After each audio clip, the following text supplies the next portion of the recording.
तो अभी तक हमने कुछ जितने भी अनुभाग पढ़े उनमें हमने कुछ सरल विद्युत परिपथों के बारे में सीखा और देखा उनके बारे में कैसे हैं, जो अपने चित्र 12.1 में जैसे है।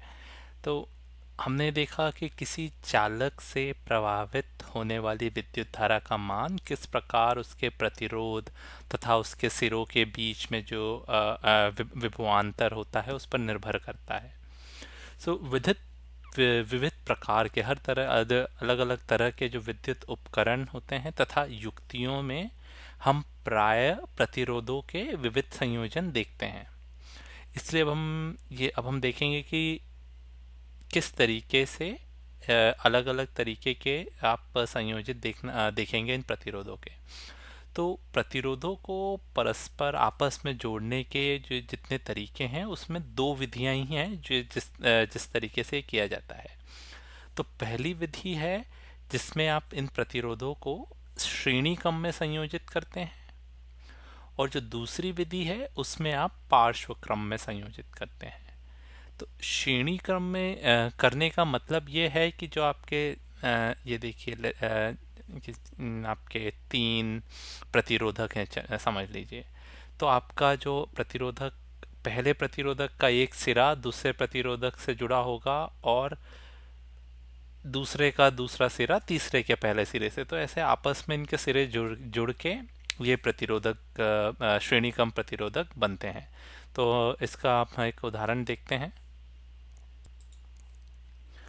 तो जैसा हम आपको अभी श्रेणी क्रम प्रतिरोधक के बारे में बता रहे थे, तो यहाँ पे आप देख सकते हैं कि ये तीन जो प्रतिरोधक है, तो R1, R2, R3 इन प्रतिरोध के इन तीनों प्रतिरोधकों को एक सिरे से दूसरा सिरा मिलाकर जोड़ा गया है।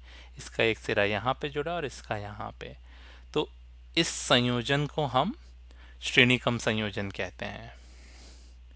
आप यहीं दूसरे उसमें देखिए, जो दूसरा संयोजन जो दूसरी विधि है उसे हम पार्श्वक्रम कहते हैं। तो इस पार्श्वक्रम में आप देखेंगे कि जो तीन प्रतिरोधक हैं वो एक साथ बिंदु हैं, जो x और y बिंदु हैं, एक साथ इनके बीच में संयोजित हैं। तो ऐसे इस तरीके का अगर आप कुछ प्रतिरोधों को संयोजित हुआ देखें तो उसको पार्श्वक्रम संयोजन कहा जाता है। तो यही दो प्रकार की विधियां होती हैं, या तो वो आपस में एक दूसरे से सिरे से जुड़े होंगे या फिर जितने भी हैं वो इन बिंदुओं के समान बिंदुओं के बीच में एक साथ जुड़े होंगे। तो आगे हम देखेंगे। अब सवाल फिर ये उठता है कि ठीक है, इस तरीके से अगर आपने संयोजित कर दिया, चाहे वो श्रेणी क्रम में हो या पार्श्व क्रम में हो, तो इस तरीके से संयोजित करने से इन प्रतिरोधों को जो विद्युत धारा इस परिपथ में जा रही है उसका क्या होता है, उनका किस तरीके से वो इसको प्रभावित करती हैं। और इस पूरे तो ये हम जानेंगे। कुछ कुछ बाहर लोग बहुत बहुत तरह के क्रियाकलाप करते हैं इन्हें जानने के लिए। हम यहाँ पे जानेंगे किस तरीके से आप ये जान सकते हैं, तुल्य कर सकते हैं कि कितना प्रतिरोध है इन परिपथों में इस अलग अलग के संयोजन करने पे, और विद्युत धारा पे क्या प्रभाव पड़ रहा है। तो इन विभिन्न क्रियाकलापों के बारे में आप अपने पुस्तक में पढ़ सकते हैं। पुस्तक के आप 234 पे ये इसके आपको दिखेंगे। बट जानिए, सबसे पहले चलिए अपन श्रेणी क्रम के बारे में बात करते हैं। तो आप देख रहे हैं ये एक श्रेणी क्रम ये एक परिपथ है जिसमें जो जितने भी आपके जो प्रतिरोधक है वो श्रेणी क्रम में संयोजित हैं। तो आप ये देखेंगे कि एक सेल से जब ये जुड़े हुए हैं, उसके ये उसके जो अलग अलग तरीके के जो आवेश हैं उससे जब ये जुड़े हुए हैं, तो जो जो विद्युत धारा है वो विद्युत धारा जो जाएगी यहाँ से, आप देखें कि अपन अभी कुछ लिखते हैं। तो ये जो विद्युत धारा यहाँ से जा रही है, ये विद्युत धारा इन सब उसमें समान विद्युत धारा रहेगी। तो अगर विद्युत धारा आई जा रही है तो वो इस x पे अगर इस x बिंदु पे अगर आई अंदर गया है अंदर गया है इसमें, तो आप देखिए कि और कहीं उसके जाने का तरीका नहीं है, धारा इस परिपथ पे ही जाएगी। तो आई अगर गया है तो आई ही यहाँ पे निकल के आएगा यहाँ तक। आप ऐसा नहीं कर सकते कि यहाँ पे आई है तो इसमें I1, इसमें कुछ दूसरा दूसरा जाएगा, तो आई जाए। तो श्रेणी क्रम में ये बात ध्यान रखिए, सबसे पहला जो आपका नियम है वो नियम ये है कि जो आई है वो समान रहेगा जितने भी प्रतिरोधक है उनमें। तो ये हो गई पहली बात। अब दूसरी बात आप अगर ये देखें कि जो आपका ये दो बिंदु हैं x और y, ठीक है, तो इसके बीच में आपका विभवांतर कितना है। तो आप देखें अगर आपको इसके बीच का यहाँ से यहाँ तक का आपको अगर विभवांतर निकालना है तो आप क्या करेंगे, आप इसको आपने 3 हिस्सों में बांट दिया। इन प्रतिरोधों के जैसे एक्स वाई को आपने एक्स पी क्यू एस और टी वाई 3 हिस्सों में बांटा। तो अब इन 3 हिस्सों में अगर बांटा तो अगर आपको अगर पूरा विभवांतर निकालना है तो वो क्या होगा, इन 3 हिस्सों का विभवांतर का आप जोड़ लगा लेंगे। तो अगर वही करना है तो मान लीजिए कि पहले पहले प्रतिरोधक का विभवांतर जो है वो V1 है, दूसरे का V2 और तीसरे का V3। तो जो V होगा आपका वो आपका क्या होगा, V1 V2 इन तीनों विभवांतर का जोड़ ही आपका होगा, वो इस पूरे उसमें जाएगा। तो ये दो आपने पहचान लिया, ठीक है। तो अब हम ये देखेंगे कि इन नियमों से हम आगे कैसे बढ़। हाँ, तो अभी हमने ये देखा कि किस तरीके से आप ये विभवांतर निकाल लिए यानी आई है।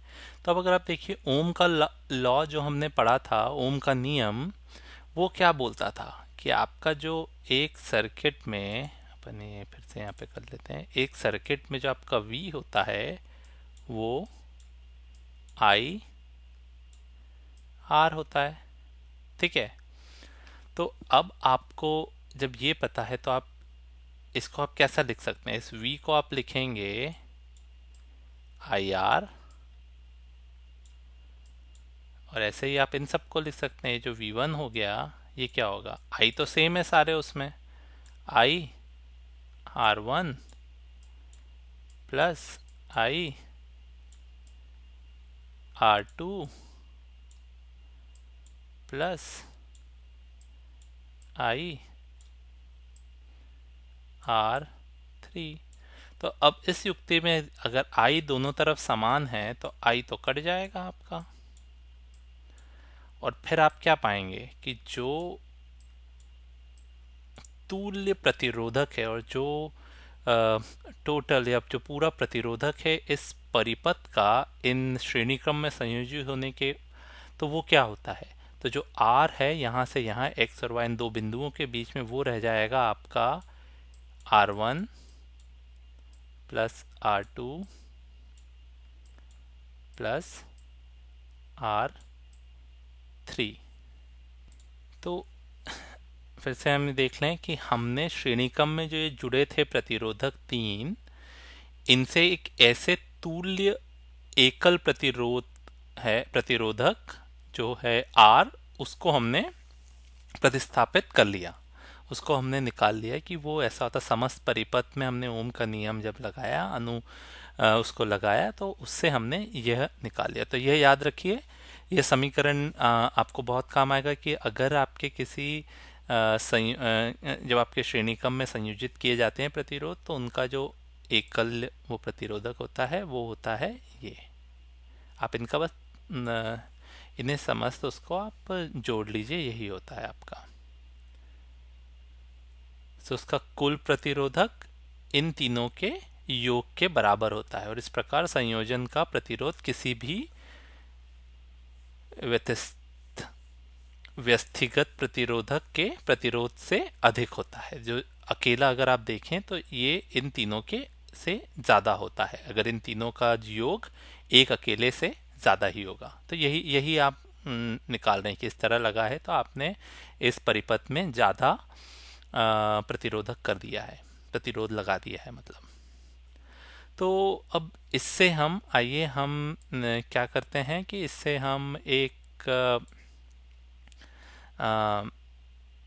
उदाहरण भी कर लेते हैं और देख लेते हैं उदाहरण से आपको समझ।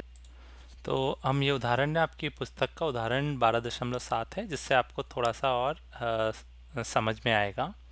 तो इसमें लिखा है कि एक विद्युत लैंप है, ये विद्युत लैंप जिसका प्रतिरोध 20 ओम है और एक अलग से एक और प्रतिरोध लगा हुआ है जिसका 4 ओम है। तो आप देख सकते हैं कि ये जो है ये श्रेणी क्रम में, इसका एक सिरा इसके दूसरे सिरे से लगा जुड़ा हुआ है, तो ये श्रेणी क्रम में संयोजित होगा। ठीक है। तो ये जो है 4 रोध का प्रतिरोध का चालक और 6 वोल्ट की बैटरी, ये बैटरी का 6 वोल्ट दिया हुआ है। तो सबसे पहले तो इसमें दिखाए अनुसार तो देख के ही आपको समझ आ जाएगा ये श्रेणी क्रम में है। तो आपको सबसे पहला काम क्या करना है, परिपथ का जो है आपको कुल प्रतिरोध बताना है। तो जब ये श्रेणी क्रम में है तो परिपथ का कुल प्रतिरोध क्या होगा, अभी हमने देखा इन दोनों का योग।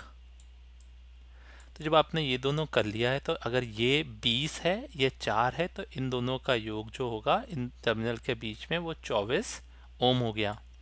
अब दूसरा है विद्युत लैंप तथा चालक के सिरों के बीच विभवांतर परिकलित कीजिए। तो ये हो गया सरल। कैसे, तो अगर आपको विभवांतर करना है किसमें, अच्छा विभवांतर से पहले सॉरी ये आपका जो भाग बी है वो है परिपथ में प्रभावित विद्युत धारा बताइए। तो विद्युत धारा आई तो ये तो अब हम ओम के नियम से कर लेंगे। ओम का नियम क्या कहता है, आई होता है V बटा आर। तो इस परिपथ का टोटल आर हमने निकाला, पूरा जो योग था वो तुल्य निकाला हमने, वो था 24। तो ये हो जाएगा 6/24.25 0.25 एम्पियर। तो अब हमने जब ये निकाल लिया है एम्पियर तो ये आपका आ गया एम्पियर यहाँ पे। ठीक है। तो अब आपका ये करंट तो दोनों में से जाएगा।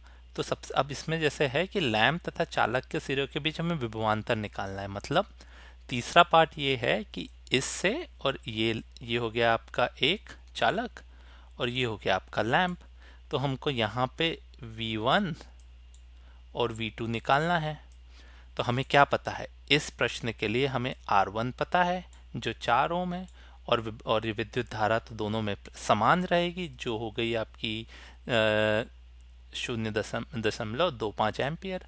तो V1 क्या होता है, अगेन हम फिर से हम ओम का नियम लगाएंगे। V1 आपका होता है I R1। तो आपने जब ऐसा किया तो आपका I है 0.25 और ये है 4।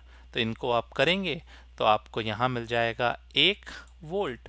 और वैसा ही आप V2 में करेंगे, 20 इंटू दिस करेंगे तो आपको 5 वोल्ट। तो इस तरीके से आप ये उदाहरण कर सकते हैं।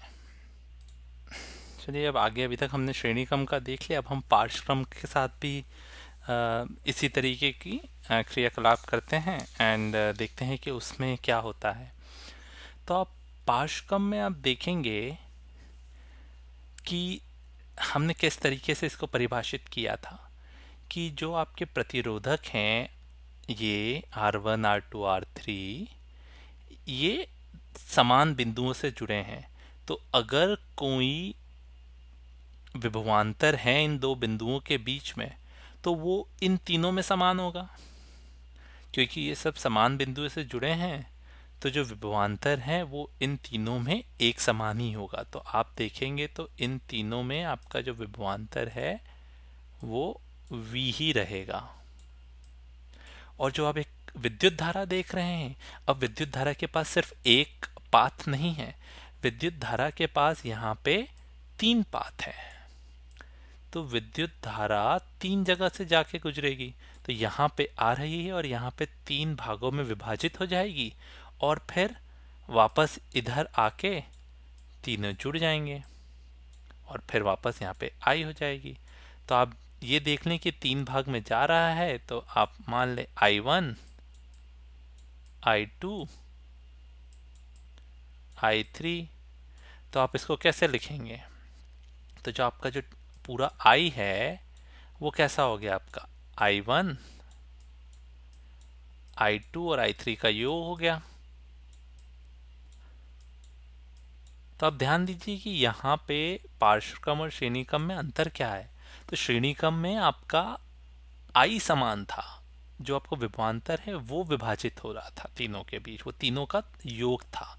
बट अभी इन दोनों के बीच में आपका V विभवांतर समान है, बट आपका ये जो विद्युत धारा है ये विभाजित हो रही है, तो उसको इस तरह लिख लिया। अब इधर लिखा हम फिर से ओम का नियम का इस्तेमाल करेंगे। I को आप क्या लिखते हैं? I आपका होता है V बाय R। ऐसे ही आप इन तीनों को लिख सकते हैं, जहाँ पे I है V तो सेम है, वहाँ पे R1 है, so V by R1 plus V by R2 plus V by R3। तो V तो समान है, तो वो दोनों साइड से हमारे कट गए। तो आपका क्या निकला? आपको अगर इस पूरे परिपथ का एक एकल प्रतिरोध निकालना है तो वो क्या होगा?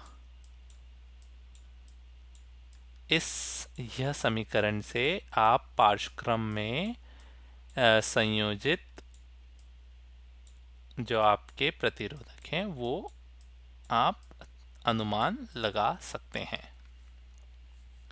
तो इससे क्या निष्कर्ष निकलता है कि पार्श्वक्रम में संयोजित प्रतिरोधों के समूह के तुल्य प्रतिरोध का व्युक्त क्रम पृथक प्रतिरोधों के व्युक्त क्रमों के योग के बराबर होता है। तो ये हमने देखा कि यही बात हम बोल रहे हैं कि 1/r तुल्य 1/r1 plus 1/r2 plus 1/r3। तो इनके योग के, तो इन सारे प्रतिरोधों के जो व्युक्त क्रमों के योग के बराबर जो पूरा प्रतिरोध होता है उसका व्युक्त क्रम होता है। तो इस तरीके से आप अनुमान लगा सकते हैं।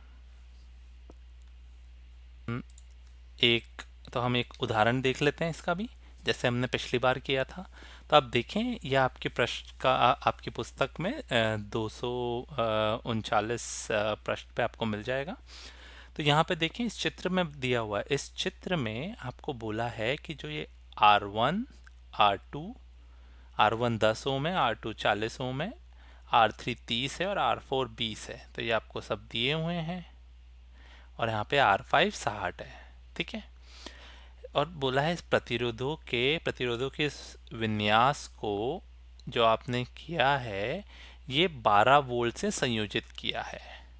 तो मतलब इन प्रतिरोधों के जो बिंदु हैं इनमें आपने 12 वोल्ट की बैटरी लगाई है। तो अब सबसे पहला प्रश्न है कि परिपथ में कुल प्रतिरोध कितना है।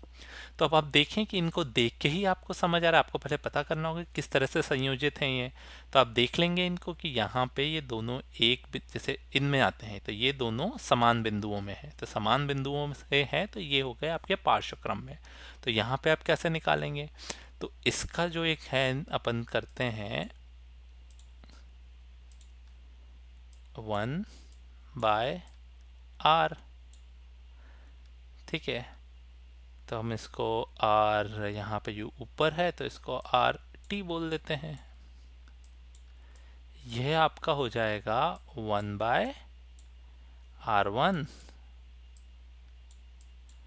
Plus 1/r2। ठीक है, तो ये कितना हो गया, और ये अभी ऐसा लिख लेते हैं।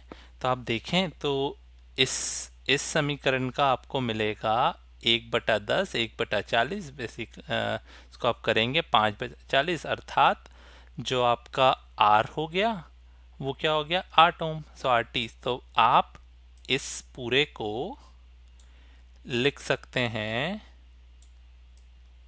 RT जो आपका 8 ओम है। इसी प्रकार आप ये नीचे वाले को करेंगे तो यहाँ पे भी 12 वो जा रहा है, ठीक है।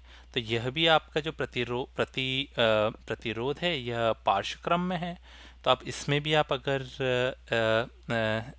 समान तरीके से करेंगे तो इन सबको आप क्या लिख सकते हैं, इनको आप इस तरीके से बनाएंगे तो ये जैसे आर टी है, अपन इसको आर बॉटम मतलब नीचे वाला, तो उसको आर बी लिख लेते हैं। तो ये कैसा होगा 1/30, 1/20 और 1/60, मतलब ये इनका R3 R4 R5 का ये आपका 10 हो जाएगा। तो आपका नया सर्किट क्या बन जाएगा, आप अब इसको नया सर्किट जब बनाएंगे तो आप यहाँ देखें तो इसका नया सर्किट बनेगा। आपकी यहाँ पे बैटरी है 12 वोल्ट की, वो तो कहीं नहीं गई, बट अब इस बैटरी के बाद आपका यहाँ पे एक आया, यहाँ पे एम्पियर है, और नीचे आके आपका एक और आया, और यहाँ पे आपकी वही बैटरी है जो बनी हुई है प्लस माइनस, ठीक है। तो ये आपने निकाल लिया था 8 और ये आपने निकाल लिया था 10। तो अब अगर आपको अब देखना, अभी भी आप पूरी तरह से एकल प्रतिरोध पे नहीं आए, तो अब आप क्या देख रहे हैं कि यह जो अब नई संयोजना बन गई है, ये आपकी जो बनी है, आप देखें कि यह तो एक श्रेणी क्रम में अब हो गई है तब्दील। तो अब श्रेणी क्रम का कैसे करते हैं, तो यहाँ पे आप दोनों लगाएंगे। तो श्रेणी क्रम का अगर निकालना है तो आर पूरे इसका जो बड़ा आर है वो होगा इन दोनों का योग, R T plus R B. ये आप कुछ भी लिख सकते हैं, टी बी से कुछ मतलब नहीं है, आप इसको जो नाम देना है। तो ये दोनों हो जाएगा इन दोनों का भाग, बोले तो 18। तो इस तरीके से आप ये देख रहे हैं, ये सिर्फ पार्श्वक्रम नहीं था, यहाँ पे हमने आपको जो दिया यह उन दोनों का एक जो संयोजन दर्शाता है, वो दोनों हैं इसमें संयोजित प्रतिरोधों को, श्रेणी क्रम में भी हैं और पार्श्व क्रम में भी हैं। तो इस तरीके से आप उनको निकाल सकते हैं। तो एक बार आपका एकल प्रतिरोध निकल गया, आपको वोल्ट तो पता ही है बैटरी का, तो जब आपको V पता है और R आ गया तो आपको विद्युत धारा कैसे निकलती है, I V/R ओम के नियम से 12/18, यह आपके आ गया 0.67 एम। तो इस तरीके से आप किसी भी तरीके के जो आपके संयोजित प्रतिरोधों का संयोजन है, इन्हें आप हल कर सकते हैं। आप और भी उदाहरण है पुस्तक में, वो देख लीजिएगा। तो हमने अभी तक क्या देखा, तो हमने देखा कि किसी श्रेणीबद्ध विद्युत परिपथ में शुरू से अंत तक विद्युत धारा नियत रहती है। इस प्रकार स्पष्ट रूप से यह व्यवहारिक नहीं है कि हम किसी विद्युत परिपथ में विद्युत बल्ब तथा विद्युत हीटर को श्रेणी क्रम में संयोजित करें। इसका कारण यह है कि उन्हें उचित प्रकार से कार्य करने के लिए अत्यधिक भिन्न मानों की विद्युत धाराओं की आवश्यकता होती है। आप उदाहरण देख लीजिए जो 12.3 है, आप वो देख सकते हैं। बट श्रेणीबद्ध परिपथ से एक प्रमुख हानि यह होती है कि जब परिपथ का एक अवयव कार्य करना बंद कर देता है तो परिपथ टूट जाता है और परिपथ का अन्य कोई अवयव कार्य नहीं कर पाता। यदि अपने त्योहारों विवाह से यदि आदि पर भवनों पे जैसे आपने सजावट की, आपने ये बल्ब की लड़ियां लगाई, इनसे पूरा उसको सजाया, आप उपयोग होते देखा है, तो आपने जो आपका जो वहाँ पे आता है बिजली वाला, वो परिपथ में खराबी वाले स्थान को ढूंढने में काफ़ी समय खर्च करते हुए आपने देखा होगा कैसे वह फ्यूज बल्बों को ढूंढने में सभी बल्बों की जांच करता है, तो खराब बल्बों को बदलता है, ठीक है। तो इसके विपरीत अगर जो पार्श्व क्रम में अगर विद्युत धारा विभिन्न विद्युत सात्रियों में विभाजित हो जाती है, तो पार्श्व परिपथ में कुल प्रतिरोध समीकरण के अनुसार घटता है। तो यह विशेष रूप से तब अधिक सहायक होता है जब आपके जितनी साधित्रों के प्रतिरोध भिन्न भिन्न होते हैं तथा उन्हें उचित रूप से कार्य करने के लिए भिन्न विद्युत धारा की आवश्यकता होती है। तो अलग अलग विद्युत धारा की आवश्यकता है, तो आप उसको पार्श्व क्रम में लगा दीजिए, तो उनके प्रतिरोध के अनुसार वो विद्युत धारा खींच लेगा एक ही वोल्ट से। तो यह आप थोड़ा पढ़ेंगे, थोड़ा देखेंगे तो आपको और ज़्यादा समझ में आएगा। बट हाँ, यह इन सबसे निष्कर्ष निकलता है।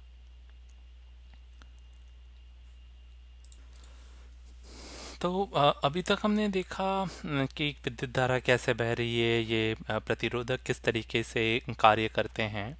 पर हमने यह भी देखा था जब हम अनुभाग 12.12 कर रहे थे, उसमें हमने पढ़ा था कि किसी परिपथ में विद्युत धारा बनाए रखने के लिए जो स्रोत है वो अपनी रासायनिक ऊर्जा खर्च करता है।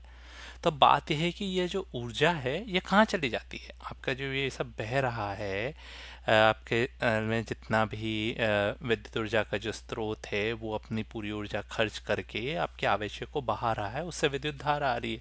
बट ये कहीं ना कहीं खर्च तो होगी ना ऊर्जा। तो जब ये ऊर्जा खर्च हो रही है, ये कहाँ चली जाती है।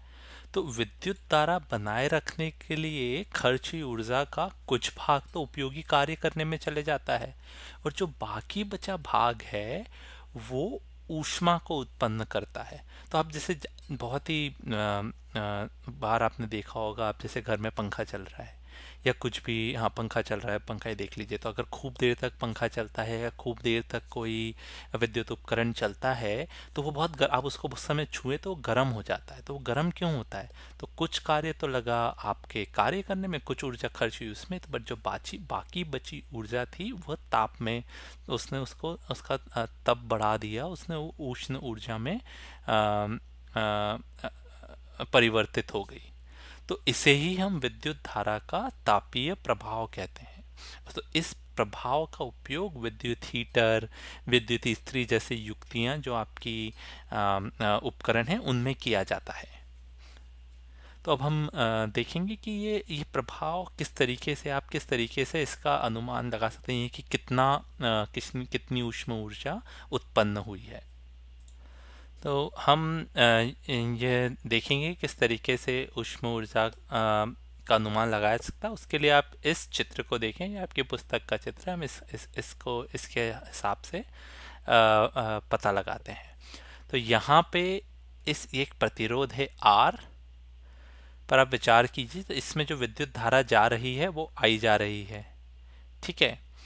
और मान लीजिए इसके सिरों के बीच में, ये जो एक्स वाई है, इस प्रतिरोध के सिरों के बीच में जो आपका विभवांतर है वो है V। और ये मान लीजिए एक टाइम t में, मतलब ये चल रहा है 5 सेकेंड 10 सेकेंड, जो भी एक टाइम t है, ठीक है, उस समय में यहाँ से यहाँ q आवेश आपके प्रभावित हो रहे हैं। तो मतलब मैं फिर से कि एक टाइम t में, हम देख लेते हैं, एक टाइम t में तक अगर यह चले जा रहा है, यह रासायनिक ऊर्जा हो रही है, तो आप कितने q विद्युत आवेश जो है वो आप इस प्रतिरोध से यहाँ भेज रहे हैं, ठीक है। तो अब q आवेश जो विभवांतर है वो v से प्रभावित होने में किया गया कार्य vq है। तो अगर आप इस विभवांतर से q आवेश भेज रहे हैं तो हमने पहले देखा था कितना कार्य होगा। यहाँ पे जो कार्य होगा, हमने जब v को परिभाषित किया था तो उस हिसाब से जितना कार्य यहाँ से यहाँ ले जाने में हो रहा है वो हो रहा है v q, ठीक है। तो अतः तब स्रोत को हम समय t में vq ऊर्जा की आपूर्ति करनी चाहिए। तो जो आपका स्रोत है इसको t समय में भी इतनी ही उसकी आपूर्ति करनी चाहिए। तो आपका जो स्रोत है वो परिपथ में कितनी निवेशित शक्ति कर रहा है, ये देखिए ना। तो आपका जो स्रोत जो काम कर रहा है वो आप लिख सकते हैं, जो P में जो आपके V Q बाय T, आपका Q बाय T क्या हो गया,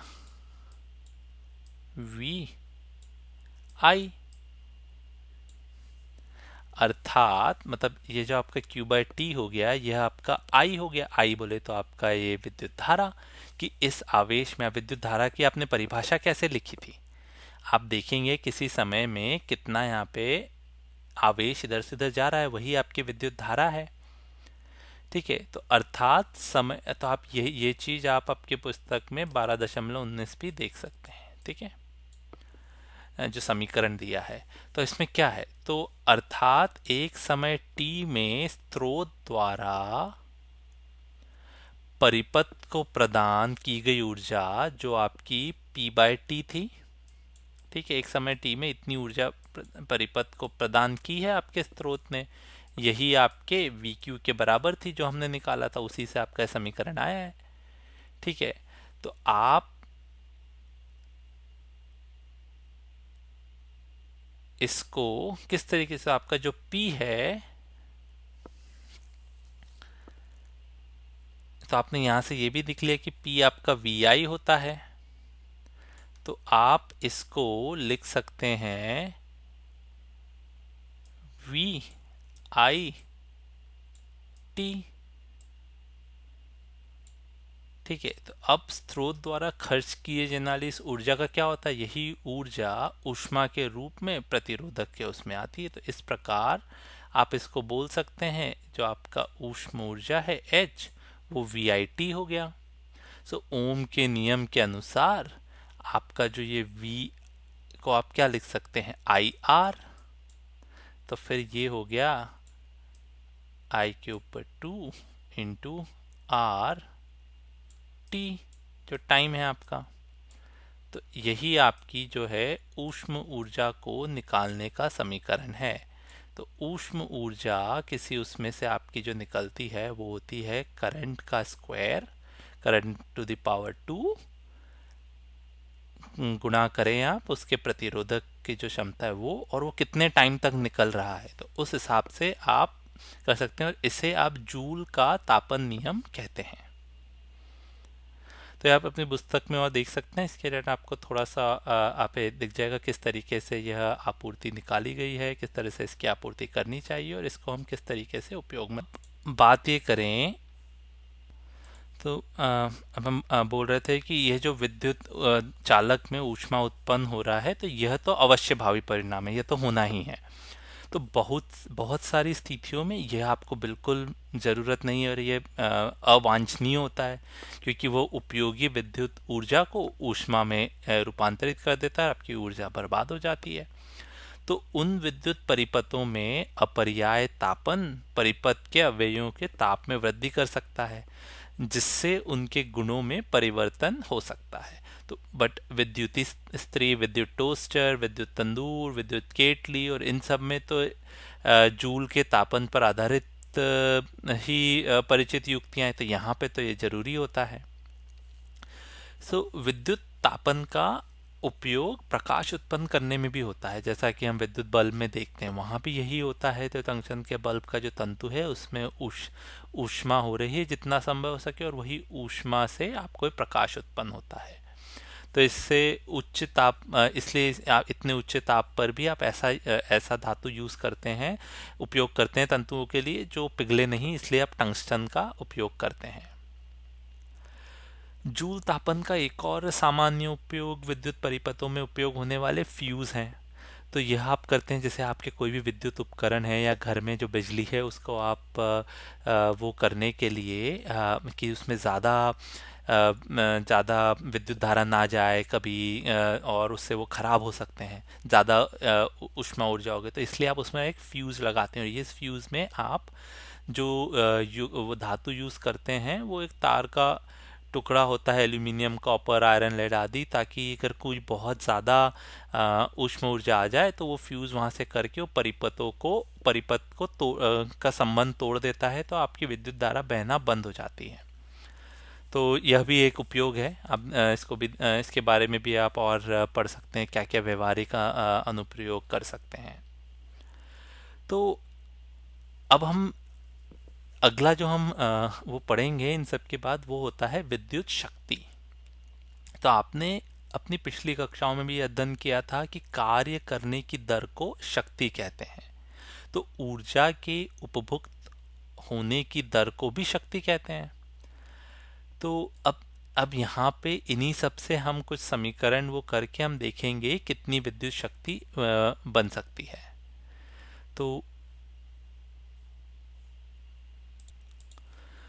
तो हम यहाँ पे इन युक्तियों को हम वो देखेंगे। तो समीकरण यह आपका 12.1 कि जो हमने निकाला था कि जो से हमें किसी भी विद्युत परिपथ में उपभुक्त अथवा विद्युत ऊर्जा की दर प्राप्त होती है, तो विद्युत शक्ति भी वही होता है। तो शक्ति जो P है वो हम VI के अनुसार निकालते हैं।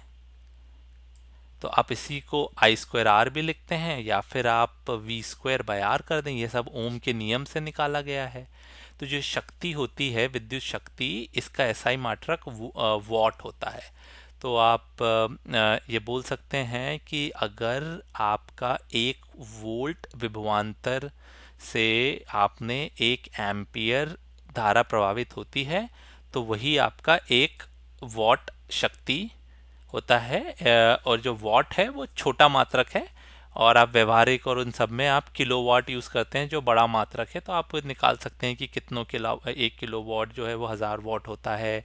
और बोलचाल में जैसे जो विद्युत का यूनिट होता है वो आप बोलते हैं किलोवाट आवर, घंटा। तो किलोवाट घंटा जो होता है kWh, वो भी आप निकाल सकते हैं कि कैसे आप यहाँ पे वॉट और सेकंड निकाल के आप उसको जूल में तब्दील कर सकते हैं। तो यह आपको यह इसलिए पढ़ाया जा रहा है, यह आपको बात कहीं पे बहुत ही उदाहरणों में उपयोग होगा।